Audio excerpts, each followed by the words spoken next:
26 number का question देखना क्या बनता है कि 10 वर्ष पूर्व ए की आयु बी की आयु की आधी थी। यदि उनकी वर्तमान आयु का अनुपात 3:4 हो तो उनकी वर्तमान आयु का योगफल बताइए। तो मैं ऐसा कर लूँ क्या कि 10 साल पहले ए की आयु बी की आयु की आधी थी। अगर बी 2 अक्ष था तो ए क्या अक्ष ही था के? बताओ ऐसे सही है गलत है? इसने बोला 10 वर्ष पूर्व ए की आयु बी की आयु की आधी थी। अगर बी 2 अक्ष है तो ए अक्ष रहेगा। आज की ए की कितनी है? आज ए की अक्ष प्लस 10 है। आज बी कितनी है? आज बी रहेगी 2 अक्ष प्लस 10 रहेगी। आज ये ए की, आज ये बी की, आज की ए की बटा आज की बी की बराबर आज की ए की बटा आज की बी की। ये भी इन दोनों का आज का अनुपात है और ये भी इन दोनों का आज का अनुपात है। आज का अनुपात बराबर आज का अनुपात। ठीक है, वज्र गुणा कराओ तो 4x प्लस का 40 बराबर 6x प्लस का 30। इधर घटा तो कितना हो गया 10 और ये 4x उधर घटा तो 2x, तो x बराबर कितना आया 5। x बराबर 5 आया तो आज की तारीख में a और b की आयु का योग पूछ रहा है अपने को ना। तो एक बात बताओ, ये a का आज की तारीख में ना जो कि x का मान 5 रखते कितना हो गया आज का, एक का तो 15 हो गया।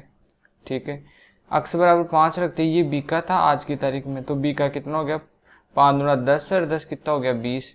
तो दोनों का योग कितना हो गया 15 और 20 कितना हो गया 35। तो 35 कौन सा ऑप्शन है? चौथा ऑप्शन है। इनमें से कोई नहीं, लिख भी रखा है 35। ठीक है, अगले क्वेश्चन में चलते हैं।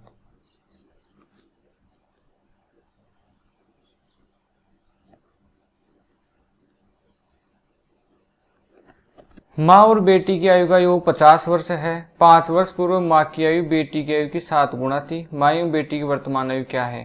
तो आप एक बात बताओ, 5 वर्ष पूर्व जो डॉटर थी उसकी और ये उसकी मदर है, तो माँ की आयु बेटी की आयु की 7 गुना थी कि नहीं थी? बताओ, 5 साल पहले की बात कर रहा हूँ मैं। तो ये बोल रहा है ना 5 वर्ष पूर्व है माँ की आयु बेटी की आयु की 7 गुना थी। अगर 5 साल पहले बेटी x की है तो माँ 7x रहेगी कि नहीं रहेगी? रहेगी ना। क्लियर है ना बात इतनी? आज की तारीख में बेटी कितनी रहेगी? x plus 5। आज की तारीख में माँ कितनी रहेगी? 7x plus 5। आज की तारीख में दोनों का योग एक तरीके से तो ये रहेगा और आज की तारीख में दोनों का योग एक तरीके से ये रहेगा। ये भी आज का योग और ये भी आज का योग। आज का योग बराबर आज का योग। बोलो, अब तो आपको मेरी स्टाइल पता चल गई होगी कैसे बता रहा हूँ और आपसे क्वेश्चन बनने भी लग गए होंगे। नहीं भी बन रहे अब भी आप डिसाइड मत करो आपको चैप्टर आया नहीं। आप तो 100% निकालो, ईमानदारी से पूरा समय दो, लास्ट तक आपको आ जाएगा। मैं कह रहा हूँ आपको विश्वास हो जाएगा। अभी डिसाइड कर लोगे ना तो फिर आगे तुम पढ़ोगे ही नहीं। तो ये भी बेटी की आज की और ये भी माँ की आज की, दोनों की आज की बराबर दोनों की आज की। तो 7x से 1x 8x, 5 और 5 10, उधर जाके कम हुआ तो 50 में 10 कम हुआ तो 40। तो x बराबर कितना हो गया 5। x बराबर 5 हो गया तो माँ एवं बेटी की वर्तमान आयु पूछ रहा है। ये बेटी की वर्तमान आयु थी x प्लस 5, तो 5 लगाओ तो 5 और 5 10, तो बेटी की तो आज कितनी होगी 10। ये माँ की वर्तमान आयु थी जो कि कितनी होगी, x की जगह 5 लगाओ तो 35 और 5 कितना हो गया 40। तो पहले माँ नाम लिया तो माँ की तो 40 और फिर बेटी नाम लिया, बेटी की कितनी 10।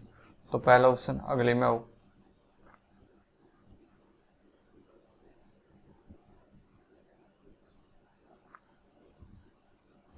पिता एवं पुत्र की आयु का योग कितना है? 56 वर्ष है। 4 वर्ष बाद पिता की आयु पुत्र की आयु की 3 गुना होगी। तो पुत्र की आयु क्या है? क्लियर है बात? अब एक बात बताओ, मैं आपको ये कहूँ कि 4 वर्ष बाद की पिता और पुत्र की तुम तो मान लो, तो 4 वर्ष बाद की में 4 वर्ष बाद पिता की आयु पुत्र की आयु की 3 गुना होगी। तो मान लेता हूँ 4 साल बाद में पुत्र की अक्ष है तो पिता की क्या 4 साल बाद में 3 अक्ष रहेगी? दोबारा समझो, 4 साल बाद पिता की आयु पुत्र की आयु की 3 गुना होगी। अगर 4 साल बाद में पुत्र अक्ष है तो पिता 3 अक्ष रहेगा कि नहीं रहेगा? आज की तारीख में पिता की 3 अक्ष -4 है कि नहीं? आज की तारीख में पुत्र की अक्ष -4 है कि नहीं? आज की तारीख में इन दोनों की बराबर आज की तारीख में दोनों की, आज की तारीख में दोनों की बराबर आज की तारीख में दोनों की। बात खत्म। ये आज की तारीख में पिता की, ये आज की तारीख में बेटा की, आज की तारीख में पिता बेटा की बराबर आज की तारीख में पिता बेटा की। करो 3 अक्ष, ये कितना हो गया 4 अक्ष। ये माइनस का 8 रहेगा जो दूसरे साइड में जाके जुड़ेगा तो बराबर हो जाएगा 64, 56 में 8 जुड़ेगा तो अक्स बराबर कितना हो जाएगा, 4 का भाग 2, 64 पे कितना आ गया भाई 16, तो अक्स बराबर 16 आ गया। तो पुत्र की आयु क्या है, तो पुत्र की आयु 16 वर्ष है। कब, 4 साल बाद की माना था ना आपने x, 16 वर्ष 4 साल बाद का है, तो आज पुत्र कितने का रहेगा, 12 का रहेगा। 12 कौन सा ऑप्शन है, तीसरा है। थोड़ा सा ध्यान दो, थोड़ा सा कैलकुलेशन का पता रखो, चैप्टर चलेगा, टनाटन चलेगा, कोई दिक्कत नहीं आएगी, ठीक है। बस लास्ट तक करो बात को। अगले प्रश्न में आते हैं।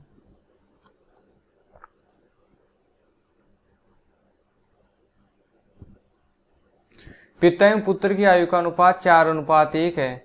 क्या पिता की एज में 4 अक्ष मान लूं और पुत्र की एज अगर मैं अक्ष मान लूं तो कोई दिक्कत है क्या, क्योंकि उसने बोला पिता और पुत्र की आयु का अनुपात 4:1 है, तो पिता की 4 अक्ष और पुत्र की क्या रहेगी, अक्ष, एवं उनकी आयु का गुणनफल 196, तो करा दो अपने भी गुणा, 4 अक्ष को अक्ष से गुणा करा दो और बराबर 196।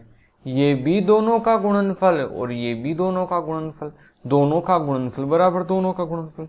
4 से काटो इसको तो 4 बार और ये 36 में 9 बार, तो अक्ष स्क्वायर बराबर 49, तो अक्ष बराबर कितना आएगा, 7।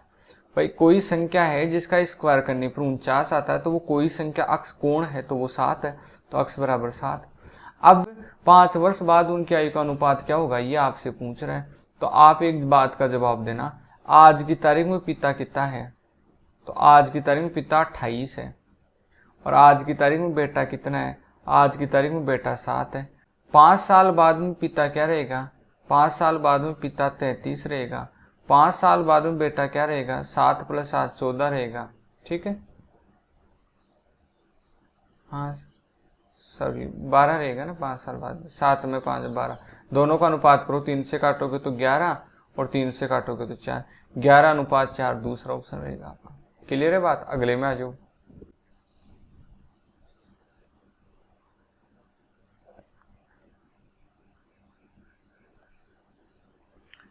रीता और उसकी माता का अनुपात 3:11 है, तो रीता की तो रहेगी 3 अक्ष और माँ की क्या रहेगी, 11 अक्ष रहेगा। उनकी आयु का अंतर कितना है, 24 वर्ष, तो इसने तो बोला अंतर 24 और अपने अंतर कितना आ रहा, 8 अक्ष। 8 अक्ष भी अंतर है और 24 भी अंतर है, अंतर बराबर अंतर, तो अक्ष बराबर कितना हो जाएगा, 3, अक्ष बराबर 3 हो जाएगा। तो 3 वर्ष बाद उनकी आयु का अनुपात क्या होगा, तो पहले अपन आज की आयु बता देते हैं। आज की आयु रीता की कितनी रहेगी, आज की रीता की रहेगी 9, और आज की आयु उसकी माँ की क्या रहेगी, आज की आयु उसकी माँ की रहेगी 33।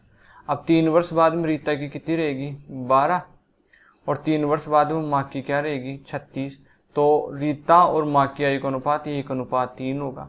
तो रीता माँ बोला है तो 1:3 और माँ रीता बोला है तो 3:1, तो इसने बोला है, रीता ही बोला है 3 वर्ष बाद उनकी आयु का अनुपात क्या होगा, क्योंकि पहले रीता फिर माँ तो था शुरू में, तो 1:3, पहला ऑप्शन अपना सही रहेगा, ठीक है।